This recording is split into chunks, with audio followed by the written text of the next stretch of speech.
지난 2001년부터 올해 6월까지 부자 상위 10%의 주식 비율은 89%로 늘어난 반면 하위 90% 주식 비율은 23%에서 11%로 반토막 났습니다. 투자 비중도 차이를 보이고 있는 것으로 나타났습니다. LA 카운티 평균 주택 가격이 지난해와 비교해 두 자릿수 상승세를 나타냈습니다. 오렌지 카운티 역시 20%대 상승률을 보이고 있습니다. LA 국제공항이 오늘 첨단 주차 빌딩을 완공해 운영에 돌입했습니다. 공항 주차난이 다소 해결될 전망입니다. 제네시스의 중형 SUV GV70가 2022년 올해의 SUV에 선정됐습니다. 헐리우드 원로 배우 제인 폰다가 해안가 오염을 우려해 해안가 석유 시추 금지를 촉구하고 나섰습니다. 한인 데이브민 캘리포니아주 상원 의원도 참석해 힘을 보탰습니다. 여러분 안녕하십니까? KBS 아메리카 뉴스입니다. 뉴욕 증시도 빈부격차가 심화되고 있습니다. 상위 10%에 속한 부자들이 전체 주식의 90%를 소유하고 있다는 조사 결과가 나왔는데 부의 편중이 점차 심화되고 있다는 지적입니다. 과연 그 원인이 무엇인지 김경일 기자가 취재했습니다. 연방준비제도는 올해 2분기 상위 10% 부자들이 소유한 주식 비율이 89%로 사상 최대 규모를 기록했다고 밝혔습니다. 상위 10%가 소유한 비율은 20년 전인 2001년 77%에서 매년 조금씩 높아지는 추세였습니다. 특히 2019년 84%에서 코로나 팬데믹이 터진 2020년 88%로 역대 최대폭으로 뛰어올랐고 올해 89%를 기록했습니다. 반면 하위 90%가 가진 주식 비율은 20년 전 23%에서 올해 11%로 반토막 났습니다. 한인 증시 전문가는 팬데믹 이후 신규 투자자들이 진입하고 로빈후드 열풍이 불었지만 2020년 1월부터 올해 6월까지 상위 10%가 보유한 주식 가치는 43% 증가한 반면 하위 90%가 가진 주식 가치는 33% 증가해 부가 잘 분배되지 않은 것으로 분석했습니다.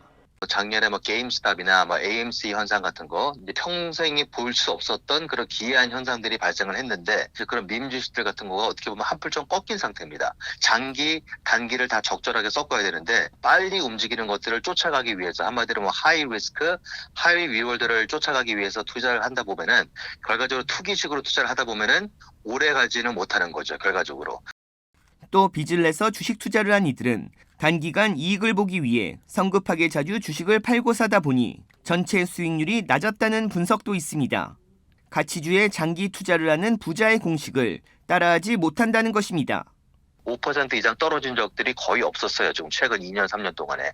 그런데 이렇게 되니까 사람들이 겁을 먹고 주식을 미리 처분한 사람들도 있는가 하면은 이게 기회다 싶어서 주식을 더 사는 사람들도 있고 그만큼 투자한 전략에 따라서 어떻게 보면 이제 희비가 많이 엇갈릴 수 있다는 얘기죠. 뉴욕대 연구에 따르면 상위 10% 부자들은 94%가 주식을 보유하고 있고 자산 중에서 주식 비율이 24%로 가장 높은 것으로 나타났습니다. 반면 서민과 중산층의 자산 비율은 부동산이 36%로 가장 높았고 주식보단 안정적인 연금 수령 등에 의존하는 것으로 분석됐습니다. 상위 1%를 보면 빈부격차는 더욱 두드러집니다. 상위 1%의 총 자산 규모는 미국 전체 자산의 32%를 차지해 역대 최고 기록을 세웠습니다. 올해 6월까지 상위 1% 부자들이 주식과 뮤추얼 펀드로 늘린 자산은 6조 5천억 달러로 하위 90% 자산 증가분 1조 2천억보다 훨씬 많은 것으로 조사됐습니다. KBS 뉴스 김경일입니다.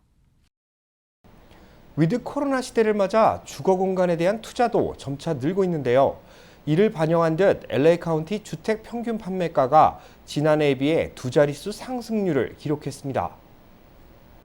지난달 LA 주택 중간 판매 가격은 88만 6,050달러.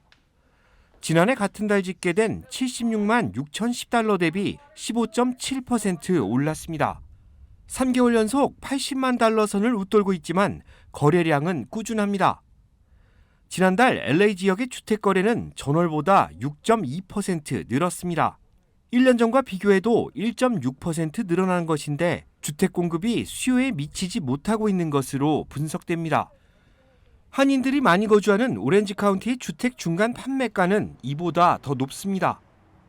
지난달 오렌지 카운티 주택 중간 판매 가격은 110만 달러, 지난해 같은 달 집계된 91만 5천 달러에 비해 20.2%나 급등했습니다.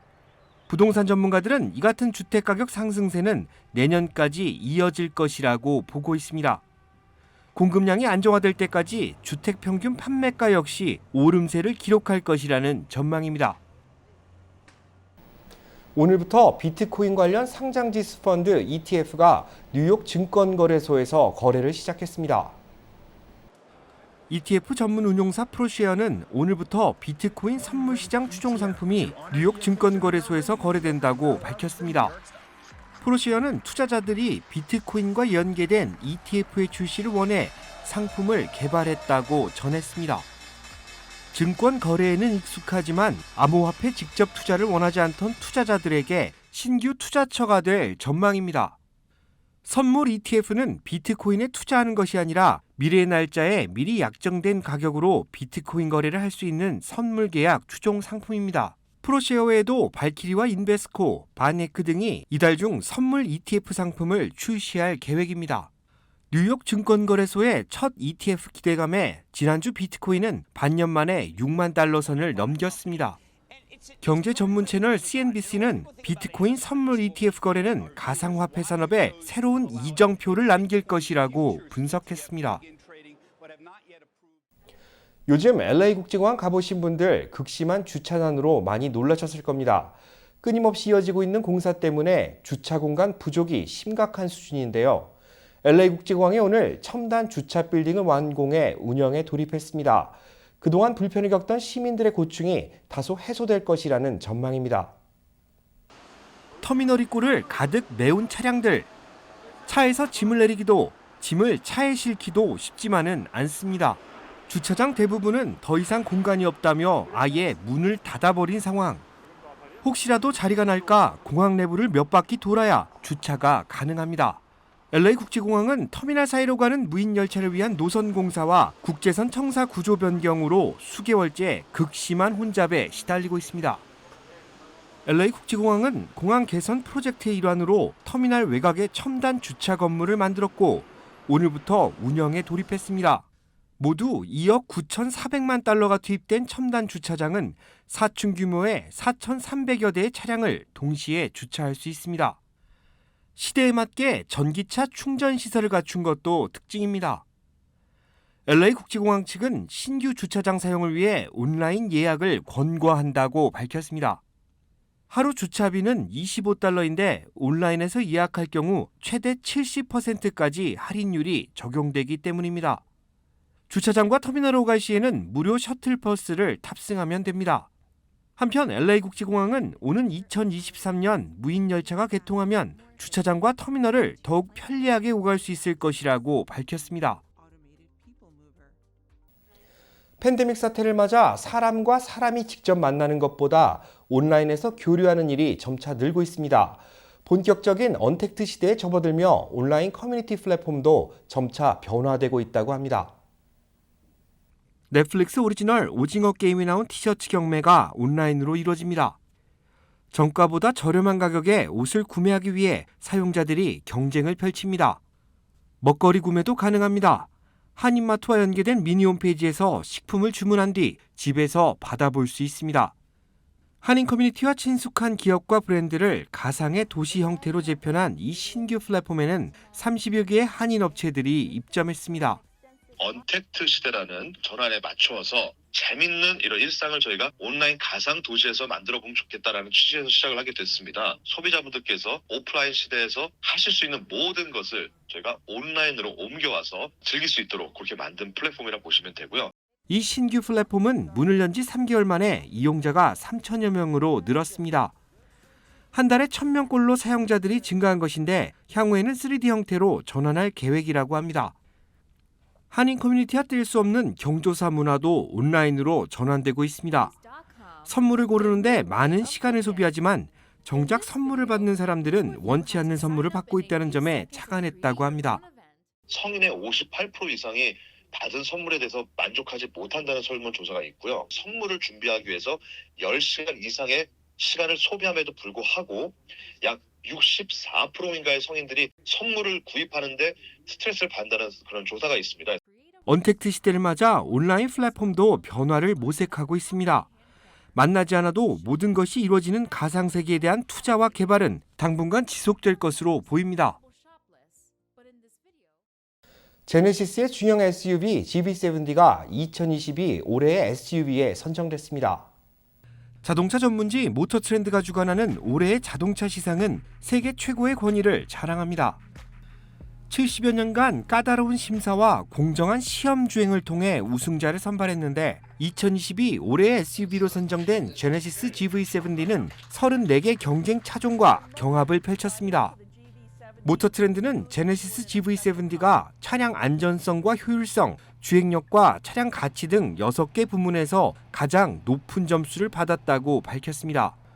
또한 제네시스 GV70가 프리미엄 자동차 생산국인 유럽과 일본을 모방하지 않고 특유의 고급스러움을 나타낸 점이 높은 점수를 받게 된 직접적인 배경이라고 설명했습니다. 현대차 그룹은 지난 2019년 현대 코나와 제네시스 G70, 2020년 기아 텔루라이드, 2021년 현대 엘란트라로 3년 연속 최고의 자동차로 선발됐습니다. 제네시스 GV70의 이번 수상으로 현대차 그룹은 4년 연속 미국 최고의 자동차를 배출한 제조사로 기록됐습니다. 기름 유출로 캘리포니아 해안가에 오염이 우려되고 있는 가운데 할리우드 원로 배우 제인 폰다가 해안가의 석유 시출을 금지해야 한다고 주장했습니다. 박시몬 기자입니다. 남가주 대표적인 바닷가인 라구나 비치에서 해안가 석유 시출을 금지해야 한다는 시위가 벌어졌습니다.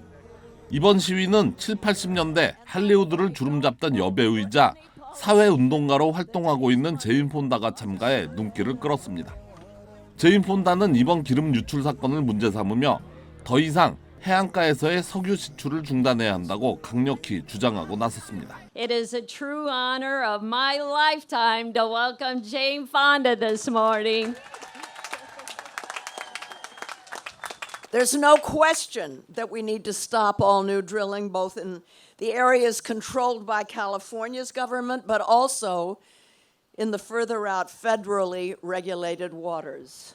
현재 기름 유출을 조사하고 있는 담당자들은 화물선에 닿지 수중에 있는 송유관을 걸어 해저를 가로질러 끌어냈다는 지적을 하고 있습니다. 그리고 그곳에서 유출된 원유가 사고가 일어나기 몇 달 전부터 새어나오기 시작했다는 주장을 펼치고 있습니다. 하지만 이 같은 주장이 아직까지는 확실하다고 보기는 힘듭니다. 연방수사팀은 지난 1월 폭풍이 강타했을 때를 더 알아봐야 한다며 여지를 남겨놓고 있습니다. Climate scientists have been telling us for quite a while now that it's imperative that we keep warming no higher than 1.5 degrees Celsius above pre-industrial levels if we are to avoid catastrophe. 시위가 진행되는 동안 다른 한쪽에서는 베트남 전쟁 당시 평화운동을 했던 제인 폰다에게 반역자라고 외치며 시위를 방해하고 나섰습니다. 이에 대해 제인 폰다는 익숙하다는 듯이 한마디를 던집니다. It's not like I'm not used to this, okay? 시위 현장에는 한인 데이브민 가주 상원의원도 참석해 힘을 보탰습니다. 제인 폰다는 지역 정치인들에게도 책임이 있다고 밝히며 주민들에게는 격려의 말을 아끼지 않았습니다. I don't vote for any politician that takes money from fossil fuels. Thank you and stay brave. Thank you. 한편 연방정부는 이번 기름 유출 사고와 관련해 여러 대의 선박을 조사 중에 있으며 아직까지 정확한 원인을 찾지 못하고 있습니다. KBS 뉴스 박시몬입니다. 뉴저지주 의회가 50개 주 중 처음으로 한복의 날을 기념하는 결의안을 채택했습니다. 이와 관련한 기념 행사는 오는 21일 열릴 예정입니다. 자세한 소식 제휴사 뉴욕 KBTV 김은지 기자가 보도합니다. 어제 뉴저지 주의회는 테너플라이시가 다가오는 21일을 최초로 한복의 날로 선포했으며 이를 기념하는 행사를 개최한다는 내용의 결의문을 채택했습니다. 이 결의문은 뉴저지 민주당 상원의 로레타 와인버그 원내대표와 고든 존슨 하원의원, 벨러리 허틀 의원이 공동으로 제출했으며 상하원이 합동으로 가결 절차를 밟았습니다. 결의문에는 한복의 날이 25년 전인 1996년 한국에서 처음 시작됐다는 사실과 함께 한복의 기원은 고조선까지 거슬러 올라가는 한민족의 전통 의상이라는 사실이 명시됐습니다. 앞서 한복이 중국 전통 의상이라는 억지 주장에 분노한 한인 청소년 단체 재미 차세대 협의회 AAYC의 주도로 뉴저지에선 테너플라이시를 해외 최초로 시작해 클러스터시까지 두 소도시에서 한복의 날이 제정됐습니다.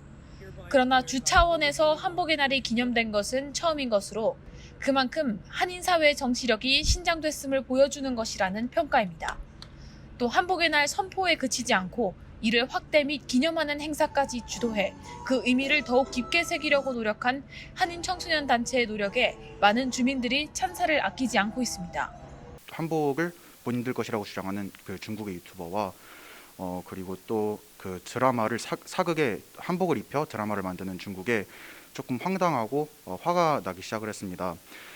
그래서 100년 뒤의 역사는 유튜버나 드라마가 쓰는 것이 아니라 그 정치가 개입된 문헌이 중요하다고 판단을 했습니다.